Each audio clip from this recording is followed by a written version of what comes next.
नमस्ते नमस्ते प्रभु कर्म जेता, नमो देव अरहंत सन्मार्ग नेता। नमस्ते नमस्ते प्रभु शुद्ध रूप, नमो सिद्धिदाता सदा सिद्ध भूप। नमस्ते नमस्ते गुरो संघ शास्ता, नमो देव आचार्य वात्सल्य दाता। नमस्ते नमस्ते उपाध्याय नामी, नमो धर्मदानी, नमो ज्ञान स्वामी। नमस्ते नमस्ते सुधी साधु सारे, करे साधना जो भव से तिरावे। नमस्कार पांचों पदों को सदा ही, हरे पाप आनंद मांगल्यकारी। नमस्ते नमस्ते गुरो गुरणी माता, दिखाते हैं सतपथ देते हैं साता। गुरु गुरणी शरणा सदा उपकारी, सदा हितकारी है आनंदकारी, सदा हितकारी है आनंदकारी। प्रथम तीर्थंकर ऋषभदेव भगवान की स्तुति आचार्य मानतुंग सूरी जी महाराज ने भक्तामर स्तोत्र के रूप में की। आपने आचार्य मानतुंग सूरी जी के बारे में और उस समय में उपस्थित परिस्थिति के बारे में सुना। आइए आज हम भक्तामर स्तोत्र के प्रथम श्लोक का शुद्ध उच्चारण करेंगे। उसके बाद उसका शब्दों का एक एक शब्दों का अर्थ देखेंगे और उसके बाद उसका भावार्थ देखेंगे कि कितनी भक्ति की गहराई के साथ आचार्य मानतुंग सूरी जी महाराज ने परमात्मा की स्तुति की है, स्तवन किया है। भक्तामर स्तोत्र का पहला श्लोक। भक्तामर प्रणत मौलिमणि प्रभाणा, मोद्योतकं दलित पापतमोवितानं, सम्यक् प्रणम्य जिन पादयुगं युगादा, वालंबनं भवजले पतितां जनानां। भक्तामर संधि विच्छेद होगा। भक्त अमर, भक्त यानी भक्ति से भरे हुए और अमर यानी देवता, भक्तिशील देव। प्रणत यानी कि झुके हुए, मौली कहते हैं मुकुट को, मणि प्रभाणा यानी मणियों की प्रभा, उद्योतकम यानी कि प्रकाशित करने वाले, पाप तमोवितानम और पाप रूपी अंधकार के समूह का दलित यानी नाश करने वाले, और भव जले पतताम जनानाम यानी कि भव सागर रूप समुद्र में गिरते हुए जीवों को, युगादो, युग प्लस आदो यानी कि युग की आदि में, युग की आदि का मतलब है कर्मभूमि के प्रारंभ में। यूं तो अनंत अनंत 24 हो गई, लेकिन इस अवसर्पिणी काल में युग की आदि करने वाले यानी चतुर्थ आर्य के आदि में जो आदिनाथ भगवान हुए उनकी बात हो रही है। इसलिए बताया युगादो यानी युग की आदि में, कर्मभूमि के प्रारंभ में, युग की आदि में आलम्बनम यानी सहारा देने वाले। जिन पाद युगम, जिन यानी जिनेश्वर देव। कौन से जिनेश्वर देव? तो ऋषभदेव भगवान की बात चल रही है। पाद यानी चरण और युगम यानी युगल, चरण युगल।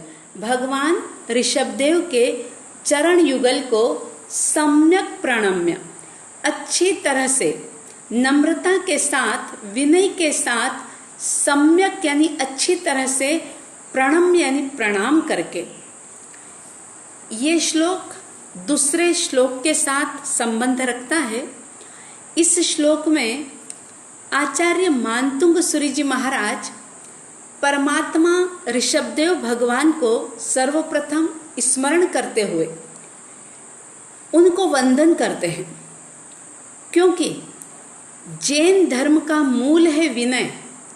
यदि विनय जीवन में नहीं है, विनय का भाव नहीं है, तो विनय के अभाव में व्यक्ति आगे नहीं बढ़ सकता, स्तुति नहीं कर सकता। क्योंकि कहते भी हैं कि बुद्ध वही बन सकता है जिसमें निर्मलता है। बुद्ध वही बन सकता है जिसमें निर्मलता है, और शुद्ध वही रह सकता है जिसमें सरलता है। शुद्ध वही रह सकता है जिसमें सरलता है। ज्ञान शक्ति हर इंसान में होती है, ज्ञान शक्ति हर आत्मा में होती है, मगर उसको प्रकट वही कर सकता है जिसमें विनय की प्रबलता है। यदि विनय नहीं है, नम्रता नहीं है, समर्पण का भाव नहीं है, तो ऐसा व्यक्ति अपने ज्ञान गुण को प्रकट नहीं कर सकता, और साथ ही साथ विनय के अभाव में वो व्यक्ति भक्ति भी नहीं कर सकता। तो मानतुंग सूरी जी महाराज इस बात से पूर्णतया वाकिफ थे, जानते थे, बड़ी गहराई थी उनकी साधना में। इसलिए स्तुति के प्रारंभ में उन्होंने ऋषभदेव भगवान को वंदन किया, और इस श्लोक का इस प्रकार का भाव प्रकट किया। उन्होंने कहा कि जब देवता परमात्मा ऋषभदेव के चरणों में वंदन करते हैं, और देवता कैसे हैं? जिनका हृदय पूर्णतया भक्ति से भरा हुआ है, भक्ति के भावों से जो लबरेज हैं, ऐसे देवगण जब ऋषभदेव भगवान के चरणों में वंदन करते हैं, तो क्या होता है कि प्रभु के चरणों की इतनी कांति है, ऐसा प्रकाश है परमात्मा के चरणों का, कि उस चरणों की कांति से झुके हुए देवों के मुकुट की जो कांति थी, मुकुट के अंदर जो मणियाँ लगी हुई थी, वो मणि जो प्रकाशित हो रही थी, चमक रही थी, लेकिन परमात्मा के चरणों के प्रकाश से, भगवान के चरणों की कांति से देवताओं के मुकुट की कांति और ज़्यादा बढ़ जाती है।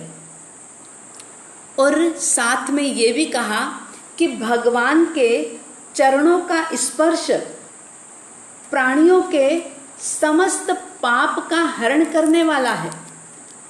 पाप तमोवितानम यानी कि पाप रूपी अंधकार के समूह का, एक दो पाप का नहीं, यानी कि जन्म जन्मांतर के अंदर जो अंधकार यानी कि पाप का अंधकार जो एक प्रकार से समूह बनाकर के आत्मा के साथ रह रहा है, उस पाप के अंधकार के समूह को हरण करने वाला है।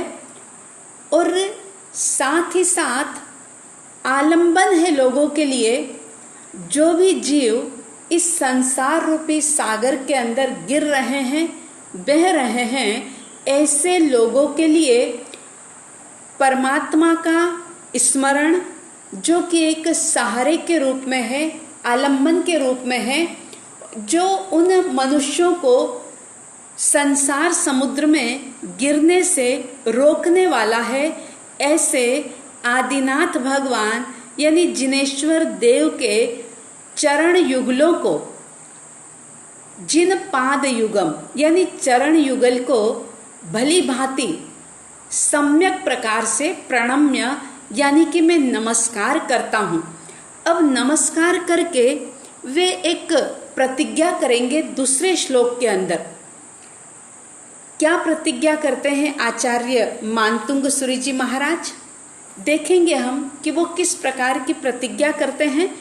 तो इस श्लोक का कुल मिलाकर के भावार्थ इस प्रकार से होता है कि परमात्मा के चरणों की इतनी अद्भुत कांति है, ऐसा उनका प्रकाश है कि जिससे झुके हुए देवताओं के मुकुट के मणि की प्रभा और ज़्यादा बढ़ जाती है।